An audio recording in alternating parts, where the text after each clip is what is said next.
सुप्रभात छात्रों, आज हम कक्षा 7वीं की संस्कृत का द्वितीय पाठ दुर्बुद्धि विनिश्यन्ति है ना। दुर्बुद्धि विनिश्यति यानी कि दुष्ट बुद्धि वाला नष्ट होता है, पढ़ेंगे।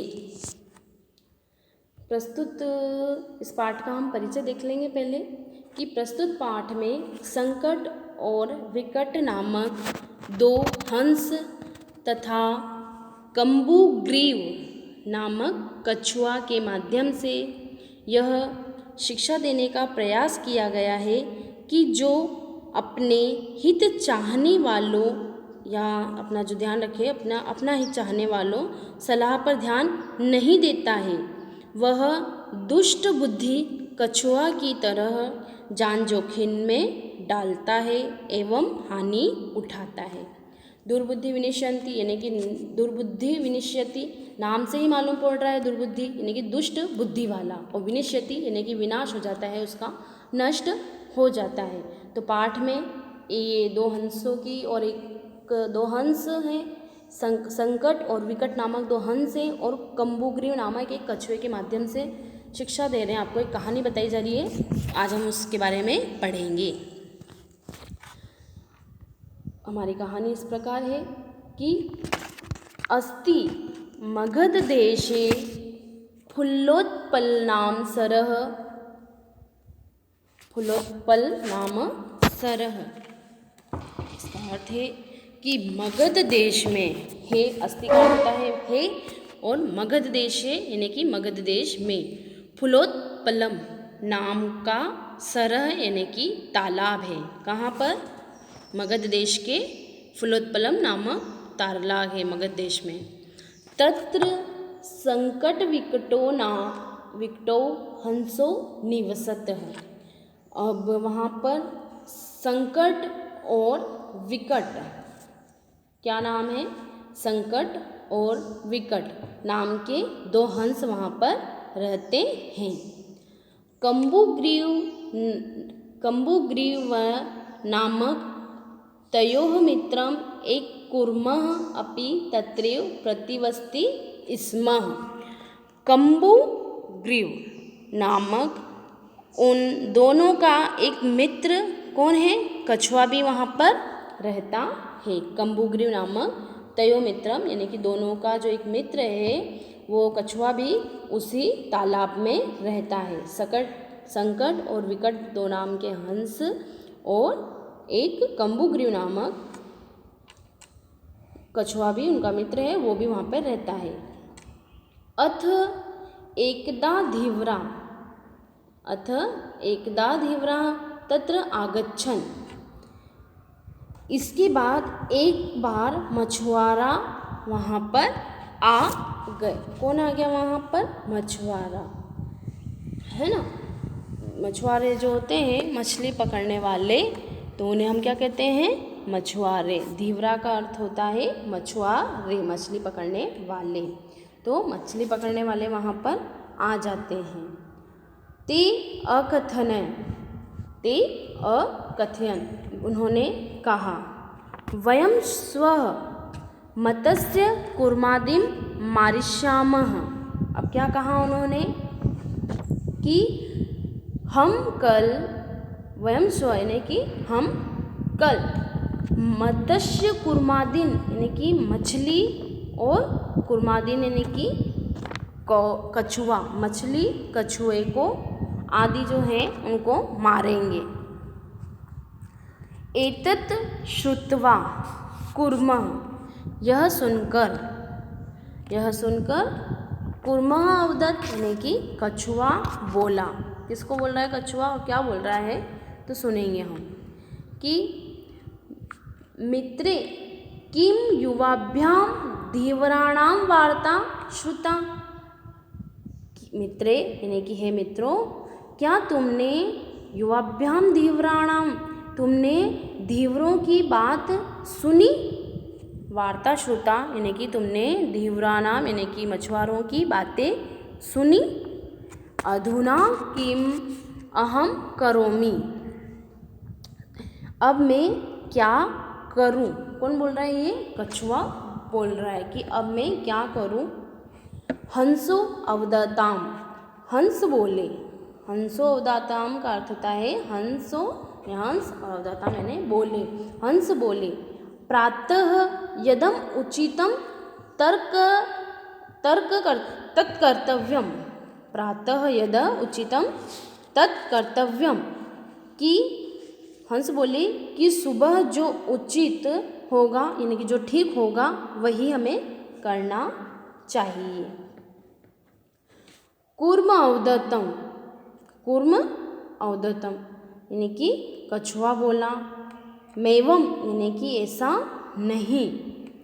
तद यथा अहम अन्यम हृदयम गच्छामि तथा कुरुतम, क्या बोल रहा है उसे सुनेंगे। ऐसा नहीं तो जिससे मैं अन्य सरोवर यानी कि झील में चला जाऊं, क्या ऐसा नहीं हो सकता कि मैं अन्य झील में अच्छामी अन्य झील में चला जाऊं। तो हंसो अवदताम, हंसो बोले, आवाम किम करवाव, आवाम किम करवाव, हम क्या करें, हम किम क्या करें। कुर्मा अवदत यानी कि कछुए ने कहा, कछुए ने क्या कहा, क्या बोल रहा है वो।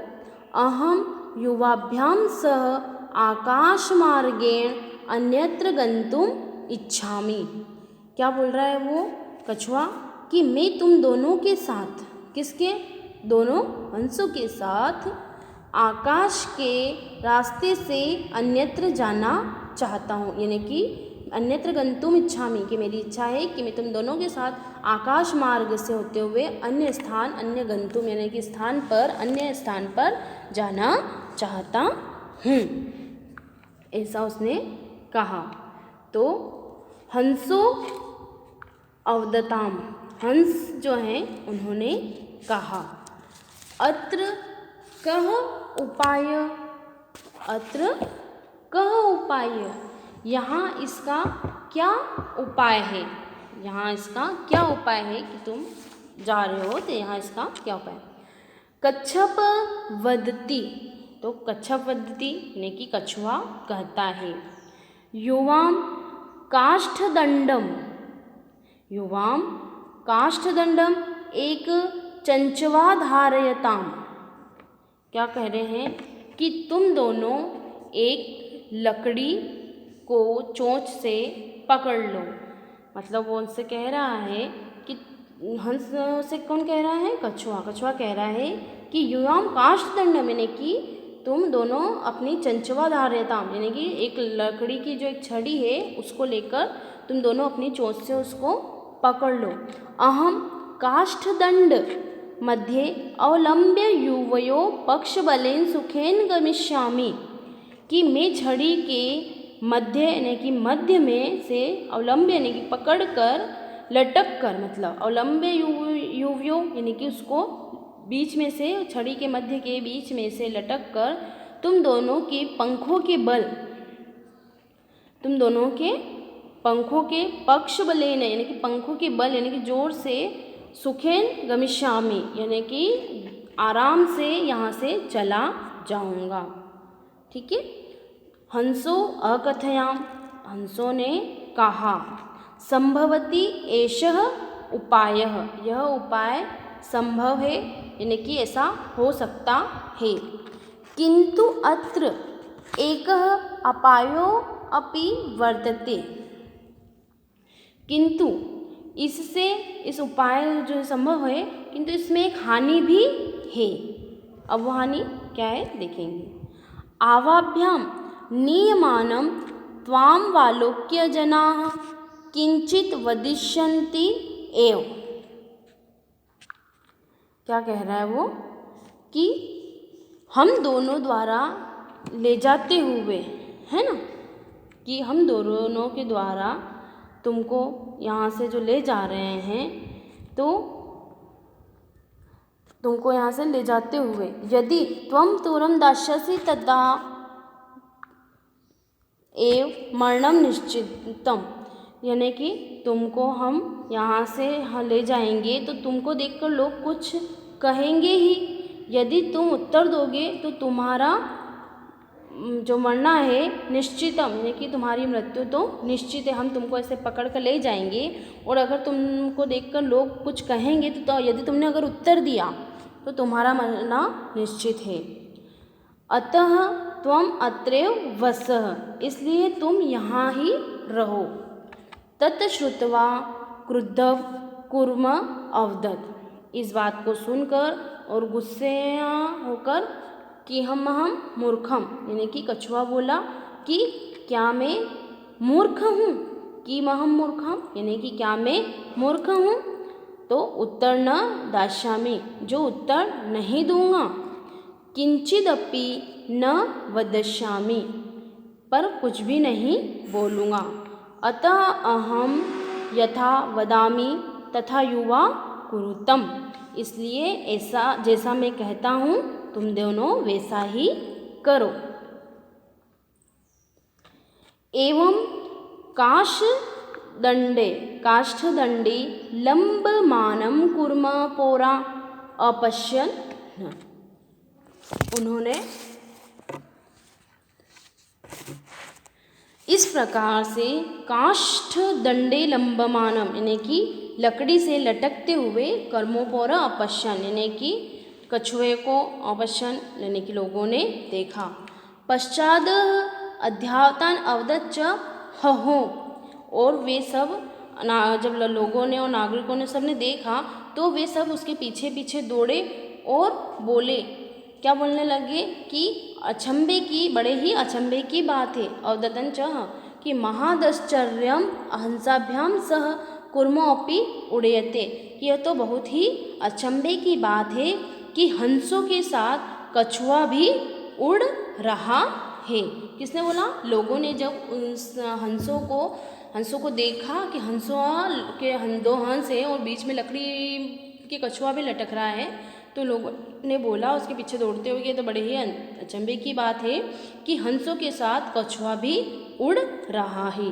कश्चित् वदति, कोई कहता है, कश्चित् वदति का अर्थ है कोई कहता है कि यद्यं कुर्मः कथमपि निपतति तदा अत्रैव पक्त्वा खादिष्यामि, यदि यह कछुआ किसी प्रकार नीचे गिर जाता है, निपतति यानी कि नीचे गिर जाता है, तो अत्रैव पक्त्वा खादिष्यामि, तो मैं इसे पकाकर यहीं पर पकाकर खा जाऊंगा। अपरः अवदत्, तो दूसरा बोला कि सरस्तीरे दग्धवा खादिष्यामि अन्य अकथयत, यानी कि तालाब के किनारे पर मैं तो इसे भूनकर खा जाऊंगा, यहीं पर इसे तालाब के किनारे भूनकर खा जाऊंगा। तो किसी अन्य ने कहा कि गृहणीत्वा भक्ष्यामि इति, कि नहीं मैं तो इसे, अगर ये कछुआ मुझे मिल जाएगा तो मैं इसे, उन सब के जो वचन है उनको सुनकर कि ये जो सुन रहा है तो वो बोल रहा है एक अन्य व्यक्ति कि इसे तो मैं अपने घर ले जाकर बनाकर पकाकर खाऊंगा। उनके जो ऐसे वचन है तो उनको सुन रहा है। तेषा वद तद वचनम श्रुत्वा कूर्मः क्रुद्धः जातः, उनके जो लोग ऐसे आपस में बातें कर रहे हैं तो उनके ऐसे वचन को सुनकर कछुआ क्या हो जाता है? कूर्मः क्रुद्ध जातः, यानी कि कछुआ नाराज हो जाता है। मित्राभ्याम दत्त वचनम विस्मृत्य च स अवदत्, मित्राभ्याम यानी कि मित्रों को दिए हुए वचन को भूल जाता है। वह क्या करता है? जो मित्राभ्याम यानी मित्रों को दत्त वचनम यानी कि दिए हुए वचन को विस्मृत यानी कि भूल जाता है, और वह यूयम भस्म खादतः, क्या बोलता है? तुम सब राख खाओ। क्या बोलने लग जाता है उनको? भस्म यानी कि राख खाओ। तक्षणमेव कूर्मः दंडात भूमौ पतितः, तक्षणमेव कूर्मः दंडात भूमौ पतितः, तो उसी समय यानी कि उसी क्षण उसी जैसे ही वो बोलता है कि आप राख खाओ भस्म खादर यूयम भस्म खादर, तुम राख खाओ, ऐसा जब जैसे खोलने के लिए बोलने के लिए अपना मुंह खोलता है तो कछुआ डंडे से छूटकर धरती पर गिर जाता है। पौरे सह मारित अतः एवोक्तम, और उस नाग सब जो जैसे वो धरती पर गिर जाता है कि नागरिकों ने उसे जो वहाँ पर घूम रहते हैं वो उसे मार डालते हैं। तो अतः एवोक्तम इसलिए यह कहा भी गया है, क्या कहा गया है कि सुहृदाम हित कामनाम वाक्यम यो नाभिनंदितति स कूर्म एव दुर्बुद्धि काष्ठाद भ्रष्टो विनिश्यति। क्या कहा गया है कि जो व्यक्ति हितैषी यानी कि हित चाहने वाले, जो अपना हित चाहता है, मित्रों की बात को स्वीकार नहीं करता है, वह दुष्ट बुद्धि कछुए की तरह लकड़ी के डंडे से गिरा हुआ लोगों के द्वारा नष्ट हो जाता है, अर्थात उसे मार दिया जाता है। तो हमें इस कहानी से यह शिक्षा मिलती है कि हमें अपने जो मित्र हैं उनकी सलाह सही सोच समझकर अपना भी बुद्धि का प्रयोग करना चाहिए और मित्रों की सलाह भी हमें मानना चाहिए। सही हो तो कोई हमारे हित में अगर कोई बात कह रहा है तो हमें उस बात का सम्मानपूर्वक मानना चाहिए। इस कहानी के आगे के ये कहानी पूर्ण हुई है और आगे के प्रश्न उत्तर हम कल पढ़ेंगे। धन्यवाद।